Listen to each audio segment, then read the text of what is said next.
Well, ladies and gentlemen, I was sick, but you can't hold a good brother down. It's me, the Life Gains, Lamont Tyson. It's Larry, the living legend. And we've got Larry's partner in the studio making his Life Gains debut. Larry, the living legend, introduce the people to your partner.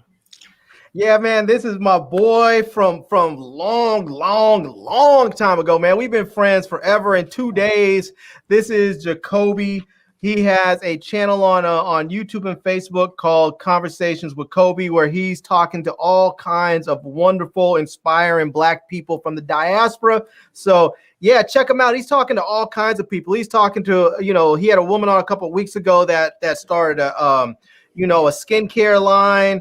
He had another woman on, I believe she was a psychiatrist or something, or a therapist. Yeah, he's had all kinds of wonderful Black folks on there talking about issues that deal with us, specifically to us and how we relate to certain things. So great conversations. He keeps it nice and tight too. He has about a 30-minute show. So, you don't have to come up there and listen to me ramble for 45 minutes at a stretch.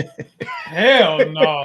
He would never have a 30-minute show if you had to have Larry up there. Hell no. Golly. No way. It would never happen, brother. It would never happen. We're glad to have you on the channel, my man. Go ahead and shout out to people. Tell them what you want them to know about your channel, and then we'll dig into our subjects of the day. Oh, thank you, brother.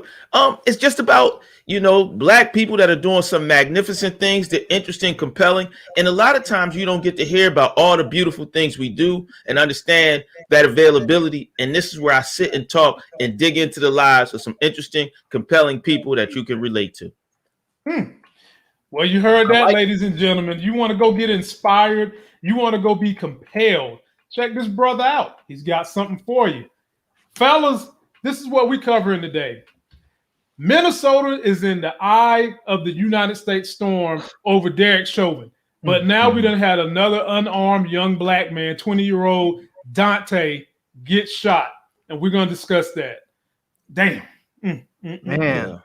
Then we're going to get into a little bit more of the relaxed type of issues. We're going to talk about Invincible, Amazon's hot comic book cartoon. And when I say it go hard, ladies and gentlemen. I know a lot of y'all done got turned on because me and Larry been talking about it. This last episode was even harder than the rest of them. And we're going to break it down. Then after that, we've got The Chi.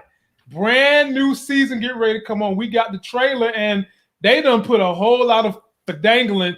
You got old plastic booty Lala in this trailer, ladies and gentlemen. Anybody want to know how a washing machine shake when it's unplugged? All you gotta do is watch her ass, and that's what we're gonna be seeing in this Chi trailer. Then we're gonna finish this thing off.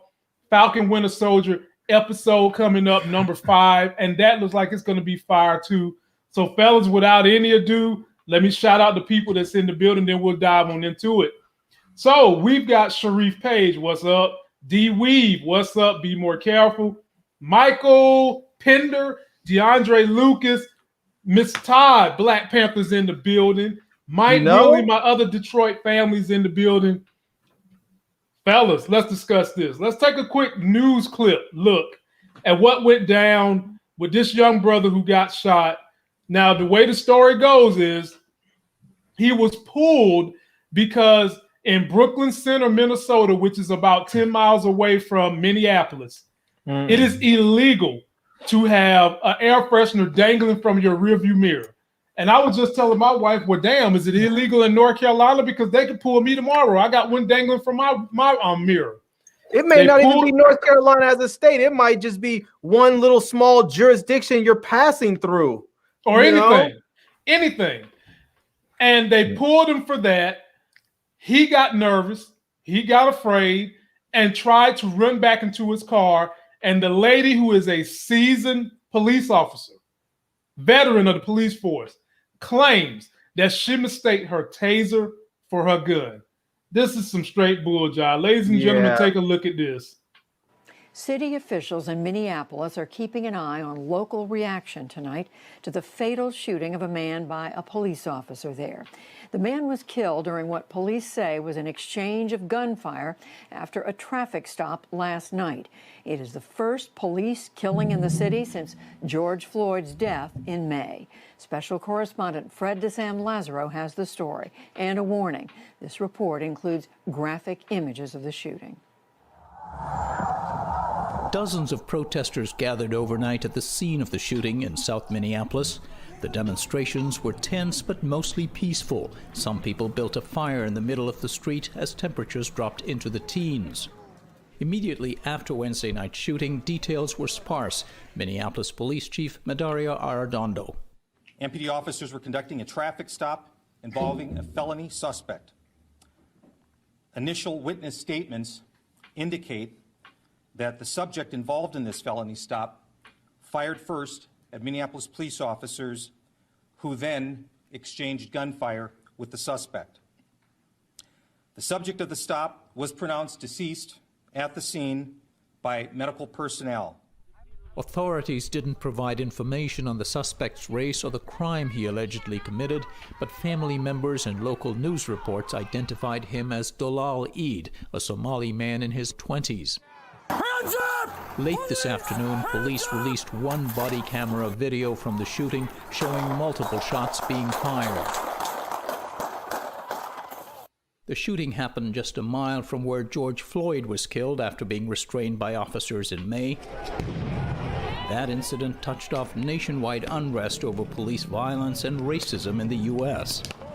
In a statement late Wednesday, Minneapolis Mayor Jacob Frey said, "Events of this past year have marked some of the darkest days in our city." Now, ladies and gentlemen, let me square this thing up with you guys. This is somebody in Minneapolis. This is not the guy from Brooklyn Center. This is another thing that happened. This is another shooting that happened in Minneapolis this past Wednesday. The focus of this report I'm doing is on the other brother that just got shot a couple of days ago. Fellas, are you guys up to date on that story with Daunte? The kid's name was Daunte. He was 20 years old. Are you guys up to date on that story? So I'm a little, because that's something a little different. I was thinking about the one where the guy got shot and she said she had the taser. Yeah. This one is a totally different dude. That just happened. That's just crazy. Wednesday. Just happened last Wednesday. I brought that up to show the parallel. Look, Minnesota is the epicenter of police failure right now. And the story I'm focused on the most is the one that just happened, which was this 20-year-old kid who gets out of his car. He's scared out of his life, tries to get back in his car. The chick says she tried to grab her taser when she's a seasoned veteran, and she grabbed a gun and shot his ass dead. Shot him dead. So I got a question. I'm sorry, brother. So a taser weighs about 8 to 12 ounces, possibly. 8 to 12, yeah. Right? Yeah. A gun is about 2 to 3 pounds. Especially the gun they carry. Yeah. So you can't do that. I've held a Glock 17, and I've held a taser. You know when you can feel the weight difference. Yeah. So there's no mistake in that. There's no mistake in that. Absolutely none. So Larry, was this complete negligence or was this a gross negligence? Or did the lady plan on doing this on purpose? Because right now she's trying her best to say, oh, it was a mistake. Anybody could have made the mistake. And I'm sitting here like, nah. The kind of training you go through. Not a mistake. She killed that man on purpose. She murdered him. There was no mistake in that. And it's not one. This is not a situation when you're a police officer, just like when you're a doctor. You have a job that you don't get to make mistakes. You don't have the luxury of making a mistake. You prescribe someone the wrong drug that interacts with a different drug that you've also prescribed them, they can end up dead. You fall asleep because you're tired because you were up the night before watching YouTube videos, and you go into surgery and you leave a surgical instrument in there. Someone gets an infection and dies. You don't get to make mistakes doing certain jobs. When you're a cop, you don't get to accidentally say, oh, sorry, I thought that was my taser. It turned out it was my service gun. Oh, your family member's dead. Sorry, I made a mistake. You don't get to make those mistakes. This person killed that man, and I think it was on purpose, and I hope they prosecute her. Yeah, Larry, I'm going to pass it to your partner here. The issue, Larry, with what you just said is this. From the inception of this damn country, people have been able to make those mistakes when it's involving black folks. So at what point in time, what do we have to do to get it to change? And I'll pass it to you, my brother Jacob. So it's a few things, right? So I believe that she made a mistake, but I believe that she made a mistake because of her inherent fear and those things. And that doesn't mean that she grabbed a gun by mistake. I just believe that she responded out of fear and made that mistake because she inherently felt that he was a threat, and he was more of a threat than he really was. And then secondly, you said something. They have been allowed to make those mistakes, and we keep asking, what do we got to do? The one thing that we got to do is mobilize, become part of the system, and understand that. But we choose, and I say we, it's a very, very loose we, choose to go the opposite direction or normalize things that are abnormal for us and not get involved to change the system. Because the only way you can get involved is to be a part of it at some point. And sometimes we refuse as a group, or large groups, I should say. Oftentimes we do. I'm not. So I'm sorry. Go ahead, Lamont. I was going to say, oftentimes we do. We've got a lot of black folks that shed blood just for us to vote, which is one way you can affect a little bit of change in this system. And a lot of us won't even do that. And what me and Larry have talked about is more important than voting federally is going and taking care of your business locally. That's probably that is way more important than the federal stuff, because this is what affects you. This is what affects your police district. This is what affects your sheriff, your district attorneys, your damn judges who usually crooked as hell. You've got to get people in there that have your best interest. Larry, I'll swing the ball back to you. I mean, I'll be honest with you, man. I feel like at some point, the only way that we get them to stop this is to make it so expensive and so dangerous for them to continue to do it that they just don't. I mean, I'm not advocating for violence, but at some point you have to realize, if every time a brother gets shot, they just start burning stuff down. If police stations and courthouses and federal buildings and everything else just starts going up in flames, and these fancy ass downtown districts they keep building up, if this stuff just starts going up, eventually they're going to say, you know what? This officer is not worth $2 billion every time an officer in one of these departments wants to just kill somebody because they hate black people, or they hate brown people, or because they're power tripping because they were a bully, that they got bullied when they were in high school and now they think they have the opportunity to get back at people. Whatever the case may be, or even if it's just their, as Jacoby was saying, their inherent fear, which I call utter bullish on. I think that's just complete garbage. I mean, we're not in some situation now where people have never seen black folks and they don't know who we are, and to see us all of a sudden, it just invokes all kinds of fear. There is some of that with people, because some people are just so racist and think that every black person's carrying a gun in the inside of their anus and can pull it out at any given moment. But I mean, Larry, it's not even that, Larry. It's that for some of them, they think that we're just bigger, stronger, meaner. Fucking gun. They do. They think we're superhuman. And I'll say this, but not in a violent way. But see, here's the part where there's two things I want to address, right? Life Games. First of all, where are you at in North Carolina? The Greensboro area. Oh, you killing me. I got an apartment down there. My wife is stationed in Jamestown. Oh, I'm always down there. So we got to hook up next time I'm down there. Let me know something. So what you got to understand in games, you can understand this. Some people never, ever see black people unless it's on TV. Even in America right now. So their only understanding of who we are is through 4chan, 8chan, TV, all that other stuff, right?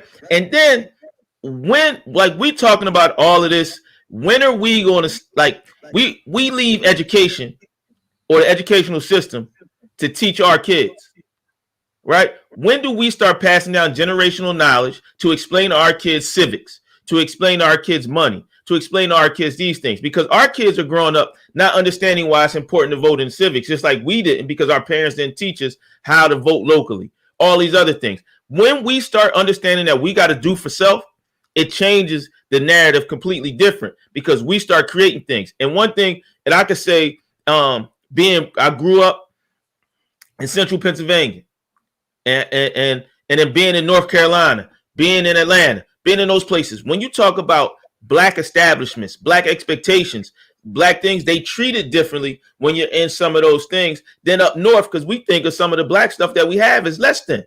Once we start doing for self, appreciating and valuing what we have and creating value for ourselves, that's when we can attack. That's when we generally will all be there, because we had, like, if we burn down everything, that's going to be another reason for them to talk about law and order. If we snap out and burn down everything, that's going to be another reason for them to call us violent. At some point, we got to figure out. Here's the thing I want to interject so that Larry can finish up with this. What about the damn insurrection that the same people you're saying would call us violent, superhuman Negroes? They're defending the damn insurrection that was based on a lie. Entitlement. Okay?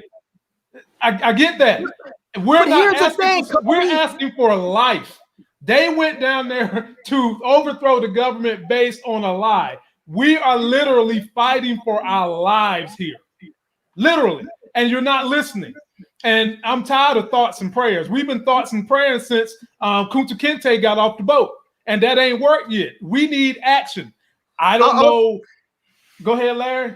I'll just say, I feel you, Cole, because I used to come on here and make that same argument say we have to try and do things the right way. We don't want them to think of us as violent, and it's gotten to a point where we have to understand at some point it does not matter if we are peaceful. I mean, look at all the various ways people have tried to protest over the last several years. When Colin Kaepernick was just trying to take a knee, they went and destroyed this man's career. They tried to put him out there as if he was just the Antichrist. They don't care if we protest peacefully. When they were out there in Charlottesville and they were protesting peacefully against these racist, these racist neo-Nazis, those people were out there shooting at the protesters and running them over, and the police stood by and watched. It does not matter if we are peaceful or if we are violent. They are going to treat us with the same level of hostility. And with that being the case, your only real option is to make it too expensive for them and too dangerous for them to want to fight us at every end. Make it so they have to pick their battles. Make it so maybe they don't want to fight and they decide it's better to talk to them and work this out. Because if they can keep pushing us around, if they can keep bullying us, if they can keep killing us with impunity, they're going to keep on doing it. But you got to remember, there also has to be a plan. And a lot of times we got this uncontrolled chaos that affects our neighborhood sometimes worse than the others. And when you have that, I agree with you to an extent, but we have poor leadership and our chaos is uncontrolled. Because just like they talked about those riots that they had in Minnesota, it's another whole group of people that went and rioted and ran in and ran up stores and tore apart stores in a complete different neighborhood. Now, if you're going to go tear something up, instead of in Philly going to tear up North Philly, you need to tear up Center City and Queens Village, right? So don't you feel like they done that this last summer in the protest? They have. I feel like that's what they did. They did not tear up their own neighborhood.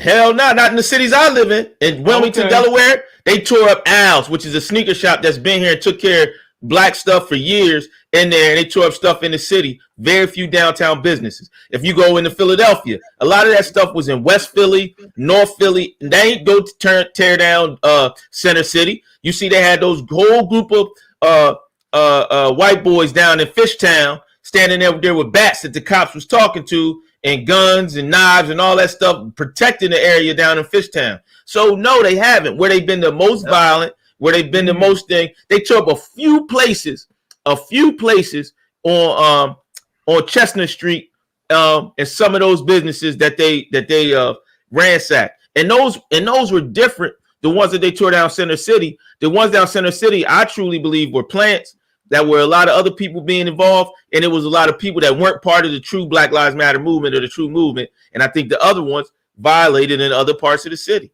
Hey. Well, then they need to move. Then they need to go move their protest to where it's going to be felt the most, because it's not going to be felt the most tearing down our own stuff. And I hate this, and I don't want people to have to go and do this. I'm not calling for that, but at the same time, there has to be something. We can't just get up there and say, "Oh, thoughts and prayers. We want everybody to maintain." I don't want that. If something happens to me, I say it all. I tell my wife all the time, if something happens to me, don't get on TV. Don't disrespect me in my life. Don't dishonor me and get up there and call for peace.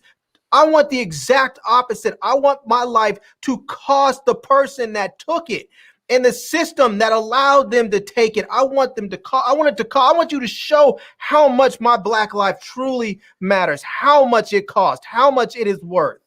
I got you, but we need two. You need somebody inside the boardroom and somebody knocking on the door on the outside. Right. You need them both. Here's part of that problem, though. Here's that, and I agree that we need to understand local politics. We need to run for local office and gain control locally. But part of the problem is you get brothers who learn their rights. They know what should and should not be able to happen to them, and then when they try and exercise their rights, they get killed for it. You look at someone like Philando Castro, Castillo, who had a gun on him, and he did what he was supposed to do. You get a hold with a gun, you tell him, "Officer, I have a gun in the car," and the dude just opens fire and kills him. He didn't have his gun in his hand. He wasn't reaching for his gun. He told him like you're supposed to do. "I have a weapon in the car. I'm letting you know," and the dude just kills him. Or you look at that second lieutenant from out here where I'm at, where he pulls over to a gas station in a lighted area, and the dude's in uniform. This guy is a commissioned officer in uniform, and they're up there trying to drag him out of his vehicle and pepper spraying the dude. And they didn't even say what he did. So I have a question. So this is the one thing, right? I agree with you, Larry, and I also love your passion, right? But there's also the other parts of this. Like, there's still sundown towns, whether it's in Pennsylvania or North Carolina, right? There's still old laws on the books. The one thing we don't do is put people in, like one thing we're seeing now, there's two things that are happening right now that we've noticed from Mitch McConnell. Judges matter, right? Black folks never voted and thought about voting for judges. Like, I want Democrats in so I can get the right judges. We never thought about that. That's one thing. The second thing, how local politics affects national politics, right? This election we're about to have in the midterm, it's really low. They're national offices, but they're kind of state level elections.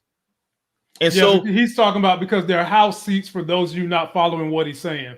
Yeah.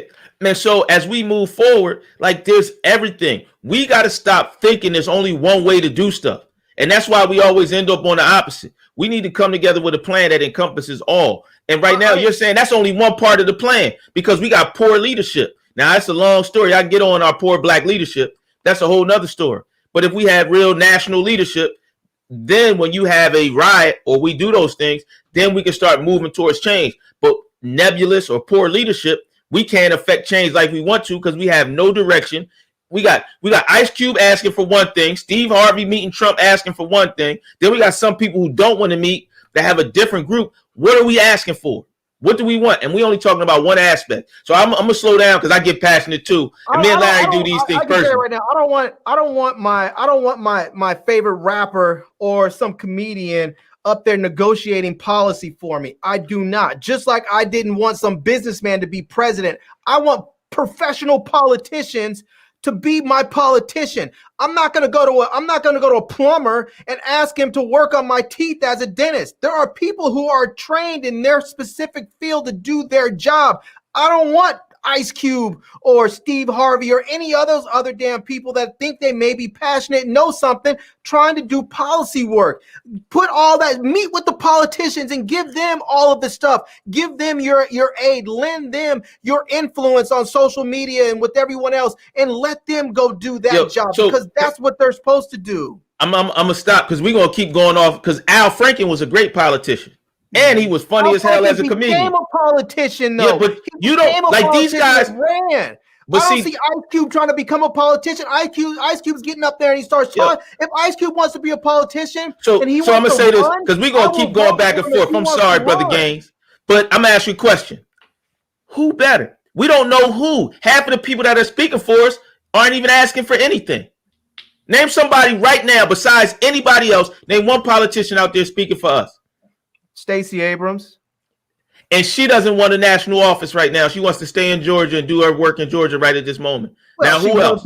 She wanted to be governor, which would have put her would have been a big deal. I mean, she would have been the first. That's still state level, though. That's still state level politics. That's not a national leader. But she's doing a great job. Well, it would have been, yes. It's not national. It's not a national position. There's only really what, as far as a national position, you only have the president and the vice president. But I mean, there's leaders. We talked about Jesse Jackson, and we talk about Malcolm X. We talk. Who are those? I can't even call Jesse Jackson a leader. He ran for president. Come on, man. Jesse Jackson didn't do much for the black community. You're talking about personal. That's personal. He collected a lot of money. He got a lot of women pregnant. Jesse Jackson was not a representative that I would be proud of. But what I'm saying is, I'm trying to explain to you as leadership, right? He was not saying he was a good leader, because after Malcolm, after I feel bad. Martin Luther King, right? We don't have any leaders that galvanize the black value and what those values were. And we got all these pockets of energy with poor leadership because they cannibalized it. And the only true leadership we have, and they still demonize them, is the honorable minister. Now Elijah, I can't even get it out. I was going to say Elijah Muhammad. No, Farrakhan. Farrakhan? Yes. And the problem with Farrakhan is he's not a national leader for black folks. And the problem with Farrakhan is he doesn't cross over into white appeal, which you have to get things to move. Yep. So he doesn't even cross over. If he doesn't even cross over entirely with black appeal, because some of his views are so extreme. Yeah. Well, fellas, I'm gonna move us beyond this. We can follow this up another day. But trust to see, I hope you're happy. I ain't forget about the politics. We are not afraid to go into politics on this channel. And you know we ain't afraid to get into politics on this channel, because I've lost subscribers because these issues matter. Having a discussion, maybe giving you guys thought that you can take into your workplace, thought that you can take into your friends, insight that you didn't look at, can help us get this bridge gap together and make some meaningful change, which is why we will forever and a day, as long as we breathe, be covering these social issues that affect our community. So, fellas, I just got to say, shout out to the super chats coming through. I was getting ready to say, fellas, I got to thank my super chats. We've got Buzz in the building. Good gracious sake, Jason Bramble, God, coming through strong. Lord have mercy, but brother, if politics and social issues is what you like for super chats that large, hell, I might bring them back every night. Don't forget Mike Willie. We have Mike Willie up in there somewhere. I recognize Mike Willie. I just did it while y'all was talking. But all right. So ladies and gentlemen, great discussion. We will bring those back again. And I still ain't forgot about the stocks, my people. It's just been hard trying to juggle everything I cover on this channel. The stocks are still rolling, and I'll get back to that real soon. Stock market is a mess. It's going great and bad all at the same time. Hey man, I'm fortunate, my brother. I'm fortunate. I've been hitting home runs the last couple of weeks in that joint. So I still ain't figured it out. I should say though, because Coinbase is supposed to go public on Wednesday. So by the time we go live on Wednesday, they will have already gone public if it stays on schedule. So for those of you who love your cryptocurrencies, the first and most reputable place to go and exchange cryptos was Coinbase. And they're still a very profitable company. I looked at them. I'm definitely interested in getting me a few coins with them. Take a look at them. The only thing that has kind of created a quagmire for them is that so many other people are now allowing you to trade cryptos. Robinhood, Cash App, Venmo, everybody's getting into the cryptos. But having said that, still the most reputable place to go is Coinbase. So you feeling nasty, get you some Coinbase stock on Wednesday. There you go. I'm going to grab some. I don't know what it's going to trade for. I'm hoping it doesn't go for too much because I don't think it's a direct listing. I think it's one of those, one of those janky deals where it's backed by some people. So Yeah, when I finish doing my SWOT analysis, my man, I'll let you know what it's worth for you to pay. You know. Oh, there we go. Exquisite coils coming what through. In the word? Well, good God, Lord. There you go. Okay, I got to play a video for this for my people. Normally I pay people videos, but let me give you this video to say thank you. It'll make you laugh. Anthony, give me a boy's name that starts with the letter H. Jose.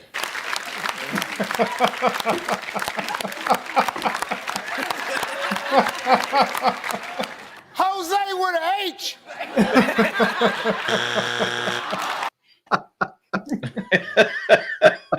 Exquisite coils. I know I spell your name with an E, not an X. Not exquisite, exquisite coils. I appreciate you, my brother. Every time someone super chats me, you allow me the time and the freedom to bring on up and coming young podcasters, YouTubers such as Kobe right here. All my other subscribers and friends get to come on the channel. You allow me to network with these individuals to bring you guys great, great content and great people. So thank you much. Fellas, Amazon's got a hit series called Invincible. And they just had episode number 5. And when I tell you that thing went raw, it went raw. They had a damn character up there that I thought came from the Thundercats, but he didn't. He didn't. Man. So, fellas, let's take a recap look at some of the most crucial seconds of episode 5 of Invincible. Whew. Lord. Ladies and gentlemen, man, this is not a cartoon for your 4-year-old. That's all I can say. Oh my God, hold on. William Lawrence, appreciate you. Fill more pockets. Yes, thank you. Fill my pockets, brother. Fill them, because I got you. And Family Dad, you always support the people. If you guys have not seen Invincible on Amazon, stop waiting. Go see it. This is the most graphic cartoon. The most, I don't want to say it's equally as graphic as The Boys, but in terms of a cartoon, y'all ain't never seen nothing this graphic unless you go to Japanese anime. Man. Yeah, this thing is rough. And the guy that, and I know this might be a little controversial, because you guys gonna probably say I'm crazy. Yeah, I'm actually enjoying Invincible more than Falcon and Winter Soldier. Oh no, that ain't crazy. Okay, that ain't crazy. Don't get me wrong. I'm not saying Falcon and Winter Soldier are bad, but I'm actually enjoying it more than Falcon and Winter Soldier as a whole. Now, I did have to say that the Dora Milaje coming in this last episode put me on complete hype. But we'll get to that. But I have to say, Invincible so far, I look forward to it every week. Yeah, man. Now, let's go ahead and break this thing down. So this episode predominantly deals with this brother right here, who is played by Mahershala Ali, Titan. Let me pull it up. Titan. And what is Titan's ability, ladies and gentlemen? He can turn his body to solid stone. And they open up this episode with him. It appears that he's breaking crimes. He's trying to go around and he's having to be doing these hit jobs for a crime boss called Machine Head, and he had to get this chip. And he's doing this because he owes a debt and he's afraid for his family. Larry, what did you think about this character, Titan, and what he was doing? Now, and Larry, we know how you like to jump the horse and put on your damn track shoes. So don't jump the horse. You're going to get there. Keep the track shoes off and don't hop on no damn horses. No horse rides for you. Just stick to the question I'm asking you. Your thoughts on Titan and his plight and not what happens at the end. I love Titan, and it feels like it feels like with Invincible, they're taking all these sort of characters, they're like retwisting. It's sort of like when they twist and screw, songs in hip hop. It's like they did that with all these characters, and I feel like they twisted and screwed Luke Cage and made Titan, and I'm loving it. I mean, because he's just this big, massive dude. He's rock solid. He's bulletproof. I mean, I'm loving the whole thing like that, man. I felt bad for his situation, but a part of me feels like, can't he just rip dude's head off, the dude he works for? But Kobe, what was your thoughts on Titan's character in this episode? I thought he was dope. I was thinking about Larry, but he reminded me of a mix between Luke Cage and Johnny Storm. You know, because he said rock on, like he always says flame on. Right. He did. He did. He constantly I didn't even catch that till just now. He did every time he had to transform his body into those rocks, he would say rock on. So that reminded me, you know, of the Human Torch and with some Luke Cage, right? But I loved it, and it gave you the complexity of sometimes what can go on when you got extremely strong, but don't have power. Yeah, and it's a difference. Yep, that's different. Good point. And so now let's talk about the people who's extremely strong. You got Omni-Man and Invincible, his son, and he's trying to teach him how to interrogate people the right way. And you know, Invincible still has a heart, Larry. He still's kind of got that youthful innocence. And he really didn't want to drop this guy, but the daddy's just sitting there like, drop his ass, you know? Drop him. And then Invincible's like, shouldn't we go get him now? Dad's like, nah, just you gotta really teach him a lesson. Larry, your thoughts on his superhero training? This is more of a Batman tactic.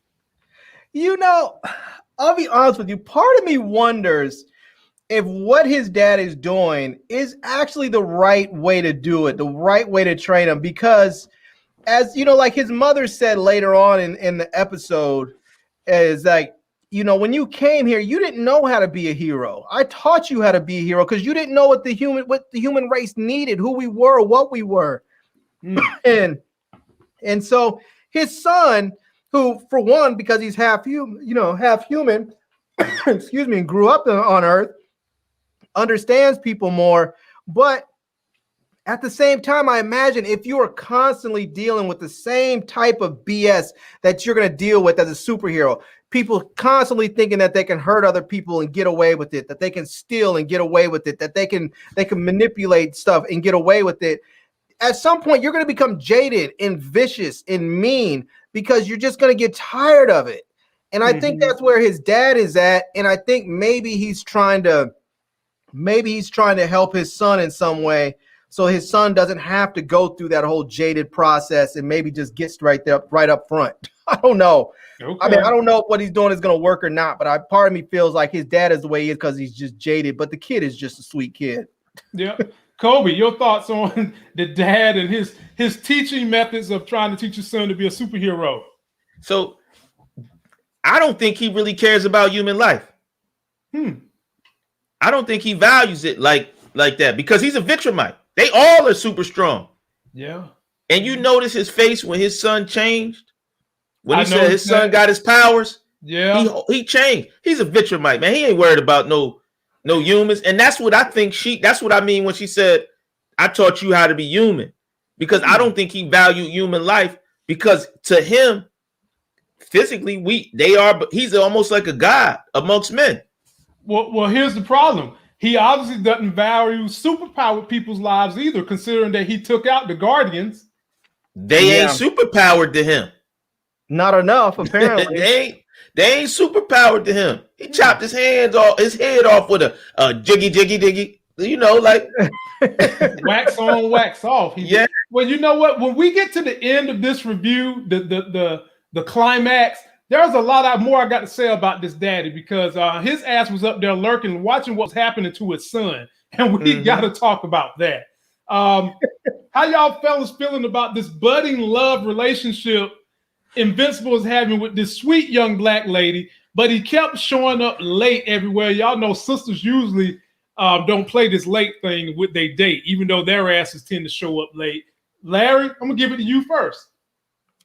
I don't know, man. It's okay. I mean, I'm not mad at them since they're both people of color, so I'm not mad at them. You know. So Kobe, take over, man. Larry ain't got nothing to say about that. Well, I think he's going to leave her. He's going to end up with Adam Eve. Watch. Oh, you think so? I think so. Yeah, because she understands what he's going through. Yep. Not because he don't love the other girl. I forgot her name. He loves her. Yeah, but she ain't Amber. Yeah, but she's not going to be able to understand everything about him. No, and Adam Eve is already going through influx in her own home in this very episode. Yep, but and she knows him. Like she knows he's a superhero. She knows everything, and she'll fight with him. And it's going to be that he can protect her. The family will accept him. She already went. Remember when she went to go give him some sympathy, love, when she went to see him? And he was in there with Amber. I mean, man, it must be nice. But what did she say though? She said, good for you. You know, she was happy for him. But that don't mean that it won't happen because she's trying to be sneaky. No, but the reason why I don't think that it's going to happen is because she really likes him, but she also really likes her too. She likes both of them. That's and the even thing. though she wants to be with them, I think because she likes them both, she wouldn't do that because she doesn't want to lose that friendship with either one of them. Amber going to leave him, and she going to give him some of that super cookie. I'm just believing that.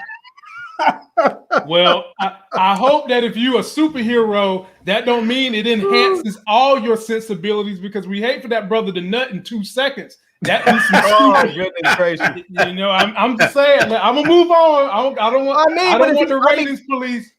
Can you safely ejaculate it in another person if you're a superhero? I mean, could that be literally the definition of blowing someone's back out? Yeah, you know? I'm not ready. Unless the person you screwing is super. Well, I mean, obviously his mom isn't, and somehow he managed it with that. I don't know, man. Oh man, there's too many logistics. I don't even really want to think about. I'm not getting into the logistics. I just believe that Amber is going to have enough, and when she cuts him loose, he's going to go through it, and Adam Eve is going to be there, and then everything is going to work together. So is Amber Eve supposed to be like the Phoenix? Is he supposed to be like Jean Grey in Summer? Because she's got the red hair and the green eyes, and she's high, and she's OP'd because she can change anything basically. I don't know if it's Phoenix. You know, I could see her as a more like a sane Scarlet Witch. I was about to say kind of more like a Jean Grey. Not Phoenix, but more Jean Grey kind of. More Jean Grey? Yeah, okay. More Jean Grey. A little bit more like that. She may look like Jean, but I see her like Scarlet Witch because she has the same kind of power set as Scarlet Witch. Somewhat.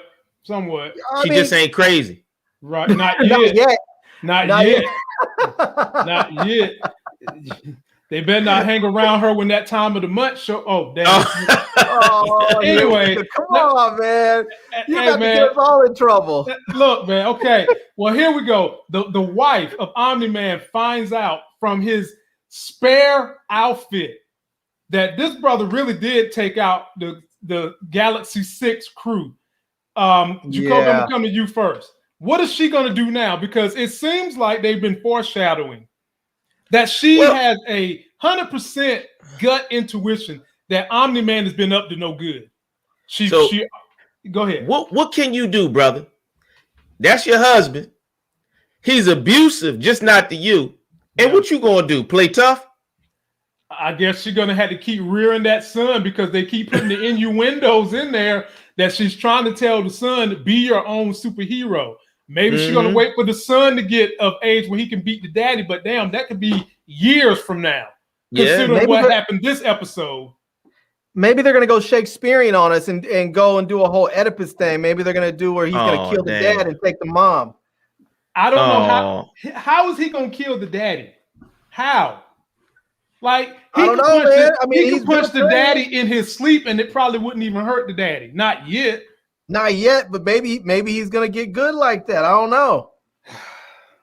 But it'll be too long in the future. It won't be this season. Nah, it won't be this season. I don't even want it to be next season because this show's so daggone good. I hope they just keep this thing rolling. They're gonna let it roll, man, because it's the #1 watch thing on Amazon 3 weeks straight. The #1. See, I need Amazon to come up with like 2 more good shows like this, because then we can roll from The Boys to Invincible to whatever those other 2 are, and in between that we get the Disney Plus joints. I don't ever have to be without good content. Well, I'm waiting to see what HBO Max is going to do with the DC stuff, because DC still got some good stuff. Yeah, they're not doing nothing.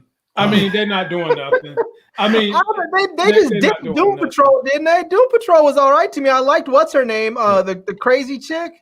Titans, the TV Titans was okay too. And I don't know why Titans hadn't come back on yet, but Titans was a good show. Harley Very, Quinn. very good show. Harley Quinn was funny. You talking about the animated joint? Yeah, the animated one. Yeah. DC's animated joints are on point. Yeah. They rule. All right, fellas. Titan decides he's seen Invincible and he wants some help.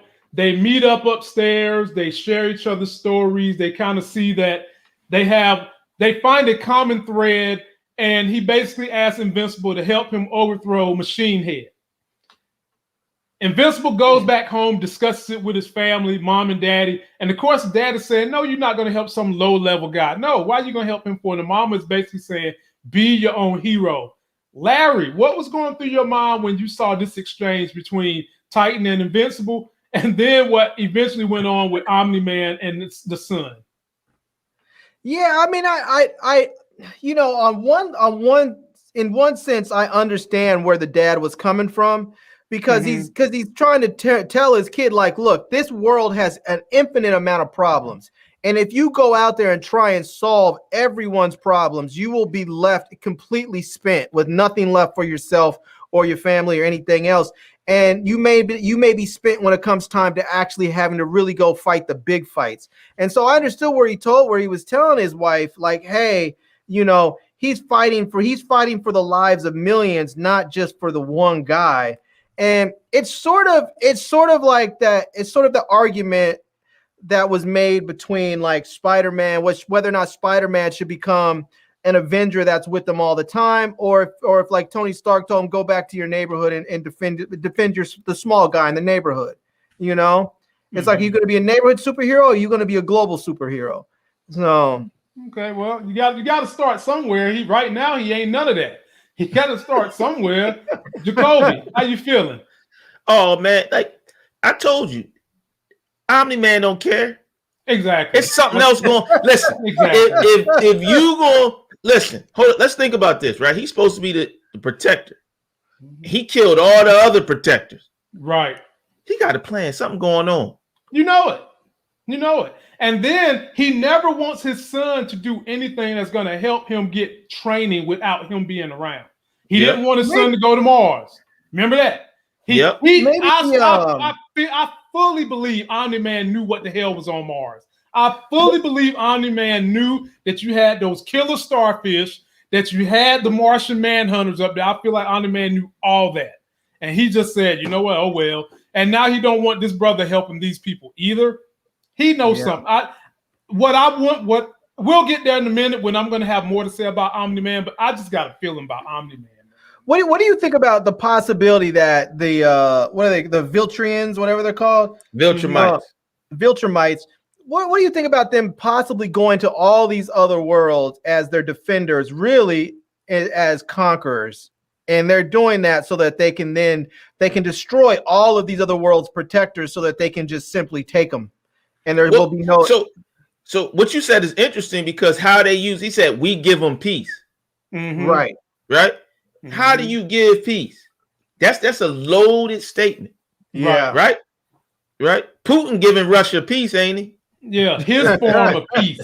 He's giving Russia the peace that he wants them to have, not a peace that is a democratic peace. If you get what I'm saying. So here's another little dirty secret we learned. Robot is dirty as hell, and he took blood from Rex last week. So we know that on this team, this new Guardians team, that there's some insider trading going on. Yeah. And didn't he get some from the girl too? He got some from the girl too. But last week they finished the episode showing Robot making whatever the hell he was in there creating. All right. Mm-hmm. And in this episode, he was just kind of in the background watching and sending these people to really get their asses beat. And we'll get to that in a minute. So, fellas, they finally get this team up. Invincible's like, you know what, brother, I'm going to help you. Titan's all happy. But the problem is they go to overthrow Machine Head, and Machine Head know their asses is coming because that chip that they put in his brain. Kobe, I'm coming to you first. How did this make you feel when you saw this scene? Oh, I was like, oh, like shot up. When they showed up, I said, oh, it's on and popping. And so, but what that was, what I loved, it was a callback. This scene, once the fight came in, I thought it was going to be interesting. But then when the team came in, it was a callback to that argument. Remember that argument that the what's the guy, the black guy, the old it was a callback to him saying we don't fight as a team. Oh yeah. But you know what? He's the only surviving member of the Guardians. The bald black dude. He's the only surviving member. Because he wasn't there. Right. Exactly. Exactly. He was nowhere to be found at that moment. But here's the sad thing. During this little scene right here, he got that ass beat. Oh, toe down. By this thing right here called the Battle Beast. And what's the story on the Battle Beast? Battle Beast comes from a world where he sounds to me like he's the equivalent of Omni-Man, where he's the so-called protector of whatever realm he's supposed to be in. And that realm has kind of been obliterated. So now he's just going from place to place, fighting people, fighting whoever's supposed to be the top dogs in all these other realms. This is who Machine Head calls in to protect him. And he gets to commencing, fellas, and it's a bloody scene. Right there, he's beating up the bald black guy. Right here, he's stepping on their version of a little inferior Hulk. And then in the end, after he's done all this damage, they call the police on Machine Head, and Cecil comes and takes the chip out of his head, only to reveal that the person behind the whole plot was our good brother, Titan. Now, what I didn't get a clip of was when all this damage was going on and Battle Beast was beating the hell out of everybody, Omni-Man was perched up high in the sky, looking down on his little boy, getting that ass destroyed. And he not one time said, I'm going to come down there and I'm going to handle this Battle Beast and save my boy. Larry, what was that all about? Oh, that was some tough love right there. He told his son, don't do it. He told his son, don't do it. He's going to let him feel the consequences. I know he knows that his son's not going to die from that. He knows Invincible's not going to be dead. He's going to be feeling it for a minute, but he told him, don't get involved with that. And instead he didn't listen and he got involved with it. And now he's going to have to pay the consequences and be a little beat up with it for a while. So, but that Battle Beast, Battle Beast is going to get his ass cooked. He's a pussy. He's a giant pussy. Look at him. He's a pussycat. Yeah, shit. Yeah. That wasn't no pussycat to me. Well, Larry, I don't want to run into that pussycat. I was about to say, Larry, if you in a cage with a lion, are you going to tell the lion, you ain't going to do nothing to me? You're a pussycat. No, because I'm not going to get in the cage with a lion. I am going to exercise my bigger brain. I'm going to stay the hell up out that cage with the lion. So, Kobe, what's the deal, man? What do you think was going through the daddy head? Well, it was training. Do you think it was more training? Yeah, he had to learn. And he had to take the defeat. He had to deal with it. And also, it was learning. He knew he wasn't going to die. You know. Kobe, the thing, I think part of that training was not just to getting his ass beat, but seeing his team members die too. I think he needed to learn the lesson of seeing what that looks like to have people around you that you may have to care about, have gotten to know, get dominated and killed in the heat of battle. Yeah, that possibly. But I tell you, he didn't care about none of them. He didn't care about none of them other people.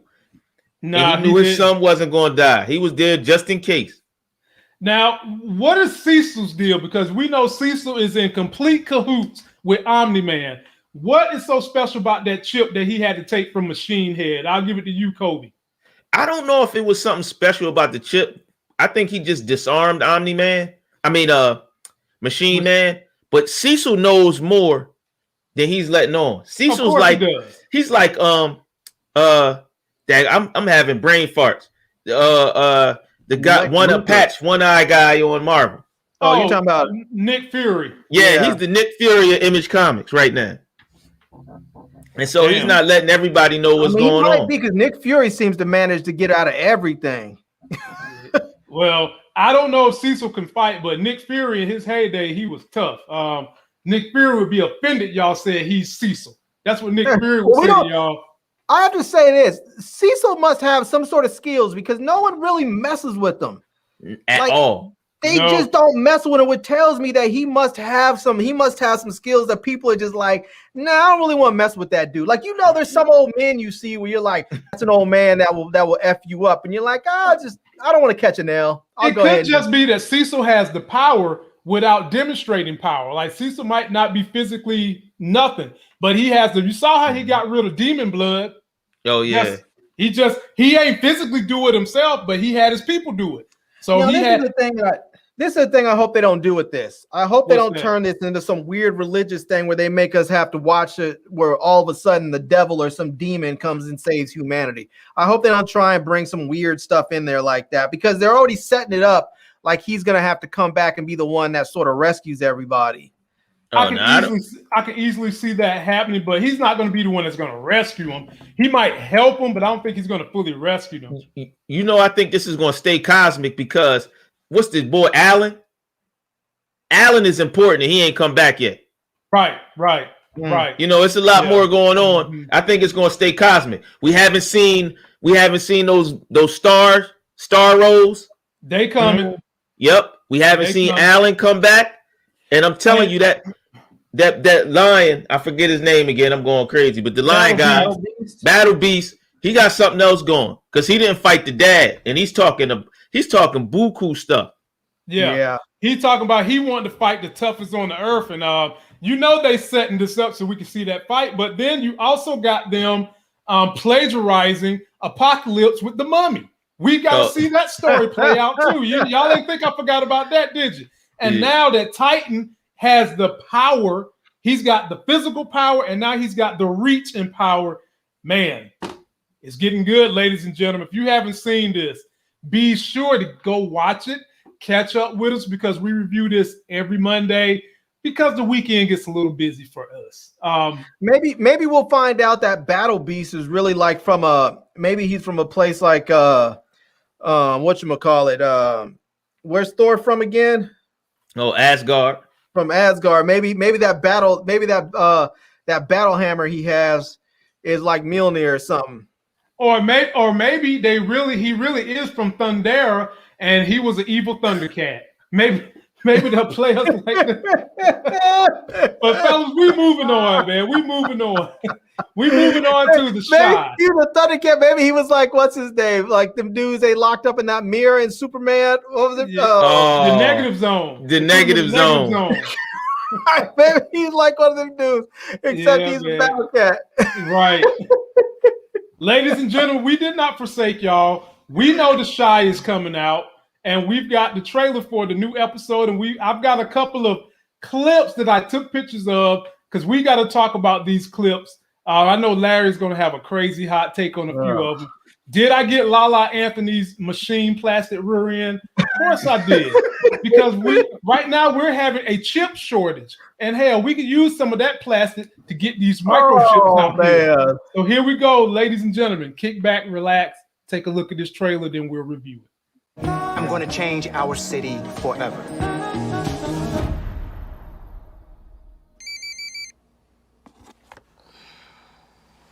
Oh. Kevin, hurry up. My dad catches you in here, he's gonna kill the both of us.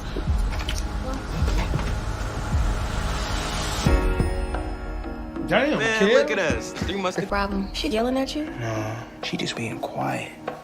When a black woman is being quiet, It's gonna affect you for the rest of your life.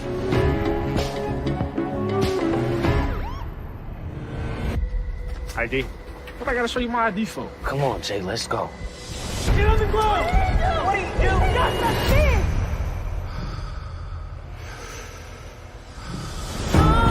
cops harass us every day. But if you keep talking about it, maybe it won't happen as much. Go out. I ain't scared to die. There's a war going on outside. The police department is on one side and the black community is on the other. And right now, the black community is losing. It is time to do something differently.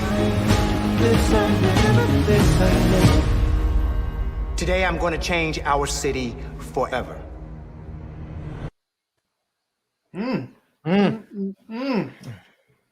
Larry, let me give you guys the first clip that kind of caught my eye. Oh, young ass Kevin getting him some of these deep woke panty draws. What in the hell? They got him sleeping with the girl at her crib, opening up her curtains and shit like he Tyrese Gibson. And she's in there like, you got to get up out of here, man. My daddy's coming. Larry, did we not foreshadow that these two was going to be exchanging panty draws last season? Yeah, they was there. We said they were going to get some. They didn't have to show in the shower cap and all, though. I mean, Larry, she in the shower cap bro. In the bed, right? That's authentic, exactly. And it's silk. Exactly. Yeah, right. Yeah, it is. She's taking care of her hair, Larry. It's natural, Larry. Her hair is natural, and she keeping it silk. So I give him credit for that. But it does feel like Larry Lena Waithe is trying to tackle some deeper issues this season. Are you feeling that she's going down the road of tackling a little bit more of the social political issues we're dealing with nowadays? Probably, but I'll be honest with you, man. You know how I feel about Lena Waithe and the way that she presents black men in all of her projects. And so I'm at this point, I am not giving her an ounce of slack. I'm just simply going to wait and see what she does and expect the absolute worst. And I'm going to expect the worst and be pleasantly surprised if I don't get it. And I'll be fully expecting it. And if I'll still be disappointed because I'll be disappointed that a black woman is continually, dishonoring and showing black men in such a negative light. But that's what she does. I've seen people in the comment section say, what do you expect? She's a lesbian. She doesn't like men and blah, blah, blah. I mean, there's one thing about not liking men because you're a lesbian and you're not interested in them, sexually. It's another thing to disrespect black men as just your fellow human being, So we'll see. I hope it's great. It looks like they're going to try and touch on some of the issues with police violence and whatnot. I think that cop's going to find himself in a gang of trouble when he goes up and put his hands on Jake. Because Jake is, he's going to find out Duda has some feelings for him, and that's not going to go well for that cop. I mean, because if he doesn't win mayor and can't do something about that cop legally, Duda will just have somebody kill him. Shout out to Lainey Womack. I appreciate you, my dear. I am feeling a little better. Hopefully tomorrow I'll be back out there working on them cuts for the sluts. But really, I'm not doing nothing with that. Whoa. Yeah, remember, Baby L's listening now. You got to say the cuts for something else. As I was trying to say before Larry rudely interrupted me and I wasn't finished with my statement. That's what I do all the time, man. I am the interrupter. That's my superpower. I'm the interrupter. Well, man, that's a fucked up superpower, man. You know what I'm saying? It really is. And there are ways to deal with that superpower. It's called unplug the computer. That's how you That's how you deal with that. But anyway, Lainey, I appreciate it.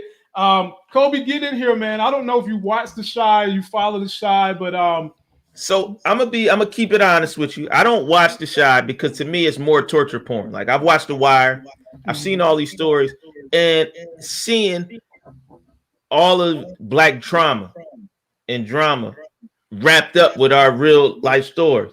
It's like I've personally watch cartoons, I watch superheroes because I lived it. And so it's hard sometimes for me to get engaged because I take it so personally. I feel yeah. That's how I feel about Tyler Perry Studios nowadays. To be honest with you. I'm just gonna keep that thing real. I support that brother as a businessman, but his content is just hot garbage. And I've tried to eloquently explain to people that yes, I support him as a businessman. I'm happy he's a billionaire and all that. But sometimes the content does get on my nerves, and it gets on my nerve that people continue to watch it. But then the circle of him being a businessman wouldn't work if people didn't watch his content. Right. But anyway. Hold on, I'm gonna say this, right? Regardless, like some people like Spike Lee, some people don't like Spike Lee. The whole thing is the smartest thing about that man is he found his niche. Yeah. I'm not his niche. And I have accepted that. So I support him. I think he did a great job, but I'm not his niche. And sometimes we got to understand as a group that Tyler Perry isn't talking to me when he writes his play, right? The Shy isn't for me talking to me anymore. When Lena Waithe, like that's a whole nother story about that. But she a lot of times isn't talking to me. The stories that talk to me or that are for me, I don't think they make too much anymore. Like Love and Basketball, you know, like no, I feel you on that, and I feel like I want there to be more people out there that speak to us. Like, I mean, it's something to be said about. I mean, don't get me wrong. I'm not dogging anybody out from the LGBT community. There's nothing wrong with that. But there are a lot of brothers out there that are not a part of that community, and we would like to have representation too. And I know a lot of people say, oh, there's so much. There's black folks out there in this movie and that TV show and this and that. But when you look at shows that are like, you know, when you look at shows that are like whatever Tyler Perry's producing or whatever Lena Waithe is producing, we want to have shows that represent us in a positive light. I don't want to see shows like The Chi where every brother in there is so damaged and flawed as a human being that you just have trouble respecting them in some way. It's like, I don't want to see a dude that's up there murdering people every which way from Friday, or dudes that's so shiftless and conniving that you wouldn't even let him in your house. I want to see some representation in a meaningful way that doesn't shame us or embarrass us or put a negative light on us. Well, I'm gonna give you this last clip to make y'all laugh, then we'll move on out of this. So, Larry, me and you 100% called this last year. Whenever me and Larry make these grand proclamations on this channel, they seem to come true. They always seem to come true. Larry, did we or did we not say this was coming?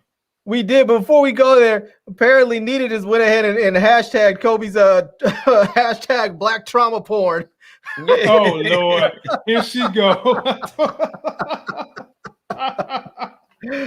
Oh man. That the friend of the show, ladies and gentlemen, Nita the Diva. Be sure to subscribe to her channel. Kobe meet Nita, Nita meet Kobe. Y'all should hook up. You know. So go ahead, Larry, put it back up there again. Which one? The photo you were just showing. The joint from the we were moving on to. Okay, right here. Yeah. We called this, Larry. We didn't need the Hubble telescope to see this coming. We called it. Yeah. We called it. And what is homeboy gonna do now that his daddy is sleeping with plastic booty and plastic eyelashes, might I add? See, this is more Lena Waithe saying, if you're straight as a woman, then I'm gonna disrespect you just the way I'm disrespecting black men. Because she went up there and said, oh, okay. You know, I mean, we knew that Lala's character wasn't shit to begin with, because she knew Emmett had a girl and she didn't care. She still basically went up there and I mean, what was the first thing that she did when he went up there to go try and to introduce himself so she could cook for him? She said, oh, if you're so-and-so, I heard you got the blah, blah, blah. Let me see it. It made him pull out his dick. I mean, who does that? That's just craziness. And then, you know, then she starts thirst trapping, Larry.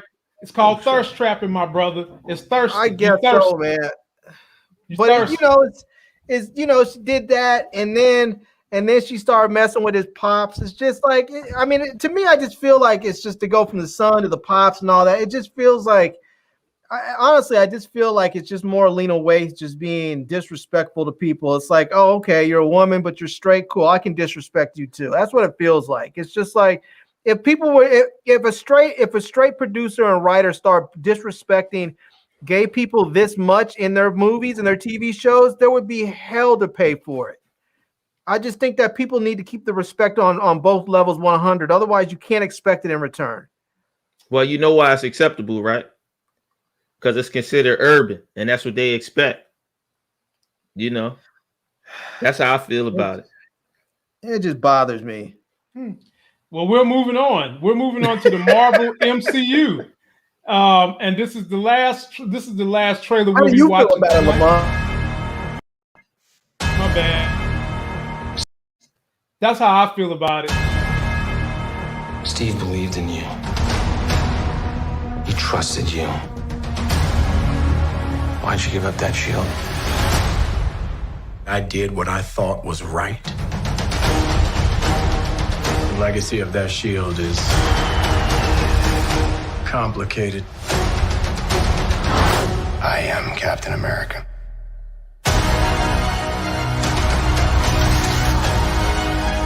I know what we have to do.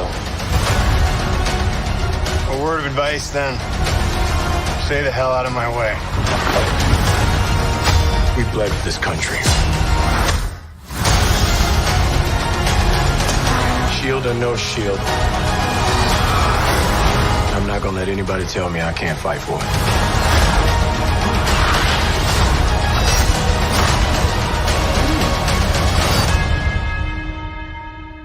We don't want anyone else to get hurt.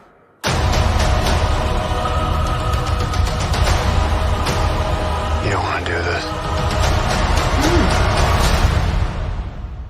Yeah, we do.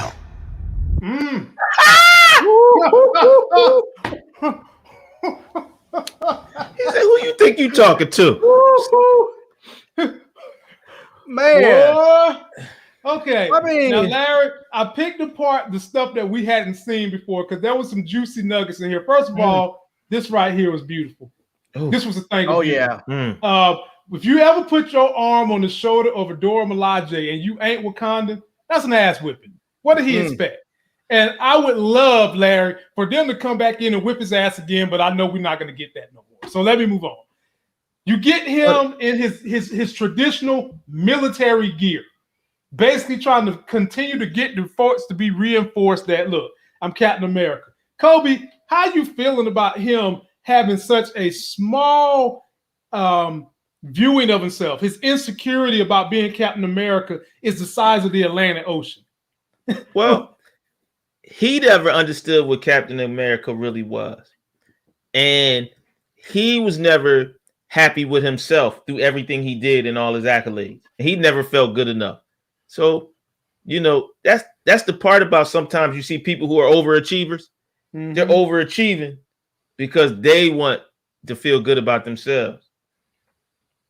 And could it just not be that overachievers are very, very hungry because they have been put with all the odds against them? They've been told you can't live up to this name and you might not have the requisite talent. So you got to work your ass off more than someone else. But that wasn't him. That wasn't him. Remember, he was a football star. Yeah. He was a overachieving. He did everything in the military. Mm-hmm. You know what I mean? Yeah. But it was never good enough. Thoughts, Larry? Oh, man. I mean, I just love the fact that Bucky said, yes, we do. I mean, I don't know what dude was thinking. I mean, he was up there thinking, what? I'm gonna get with Bucky. I mean, did he not realize that Bucky's been a super soldier for the last 70 years, whooping everyone's ass? Bucky damn near whooped Cap's ass. Cap basically had to pull the friend card on him on that damn floating city to convince him not to kill him because Bucky was getting in that ass. But you know, but he don't know what's going on. He's just learning. That's why when he touched the Dora Milaje's shoulder, everybody clutched their pearls like. I clutched mine. Did you see the look on Bucky's face when he touched that? Man, it was priceless. We was in here dying, bro. Like, man, and he was like, "You lucky you're alive, homie." And then he was so sad. He was like, "Man, they ain't even got super soldier serum." You know. And they went in there and just whooped both ass.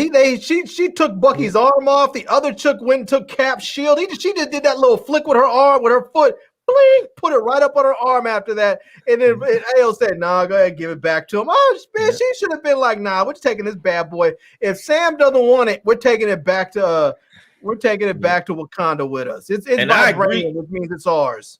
I agree with Cleves 17 because Bucky been waiting to whoop his butt for a long time. Oh yeah, Bucky wants somebody. He wants all the smoke. Yeah, but I was about to say Bucky trying to inhale, but you know, fellas, you know that they're going to have Bucky get his ass whipped somehow, some way.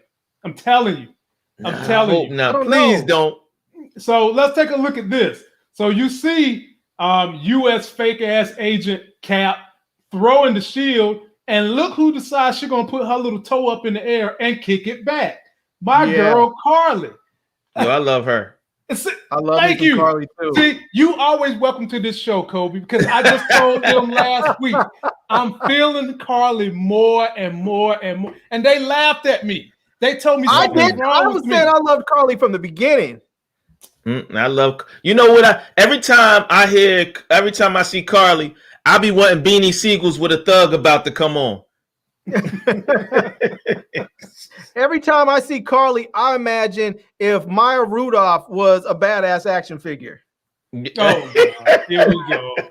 Here we go. Ladies and gentlemen, I ain't have nothing to do with that. That was not rehearsed. That's all Larry. But do you think she's going to try to get up in U.S. agent butt because he killed her partner last week? Yeah. She going to get him. She going to try. Him. You know, here's the only problem with U.S. agent, right? Is that it doesn't have the super soldier serum doesn't enhance what's already in you. And this dude was seriously badass without the serum. So with the serum, I mean, this dude is gonna be just like he might be stronger than Steve Rogers, even though he doesn't have that pure serum, but he does have the extra stuff. But I don't know, because I mean, what's better? I mean, sometimes the old school stuff is better. I mean, what they did with Steve, what they had the whole machine and altered everything like that is different than what he had with just the regular old enhanced serum. But this dude was already seriously amped up before he took it. Yeah, we'll see about that, man. I'm thinking they're gonna have this powwow, and you know who's gonna have to come save the day? My man Isaiah. But I hope so. He's gonna get killed in this thing. In this melee, then y'all can retire him to the museum like y'all want him to be. Y'all want him to be retired in the museum. There he go. Don't kill Isaiah. He's gonna come in here. I can see Isaiah getting killed, but if he gets killed, he's gonna get killed saving Sam. Exactly. That's what I'm saying. That's exactly what I'm saying. But if he gets killed saving Sam, Sam's gonna then feel obligated and he's gonna feel that he's gonna have to wield the shield. Exactly.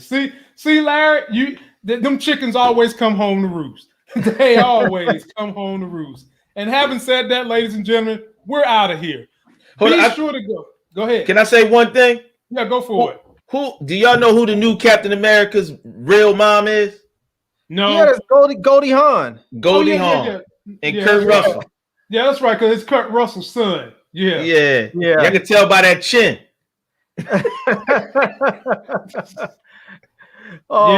Ladies and gentlemen, we're out of here. Be sure to go and check out my man Kobe Vision. How can they find you, my brother? Kobe Vision on Instagram, Kobe Vision on YouTube. Come check me out. And Jacoby Simmons on Facebook. That's where I'm at. And Larry, what they need to know about you that they don't already know. You got some naked pictures out there that you're trying to hide? Yeah, man, I'm about to start. I need to get some extra money, so I'm about to start an OnlyFans page. It's gonna be a page specializing in dad bods, and Damn.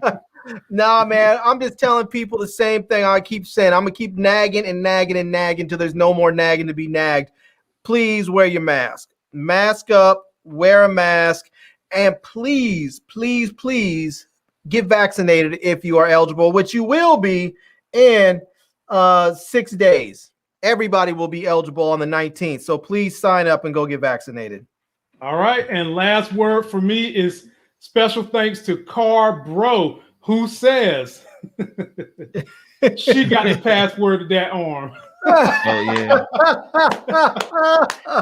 And on that note, ladies and gentlemen, we are out of here. I appreciate you, Carbro, but damn right, she had the cheat code for that arm. And we'll see you next time.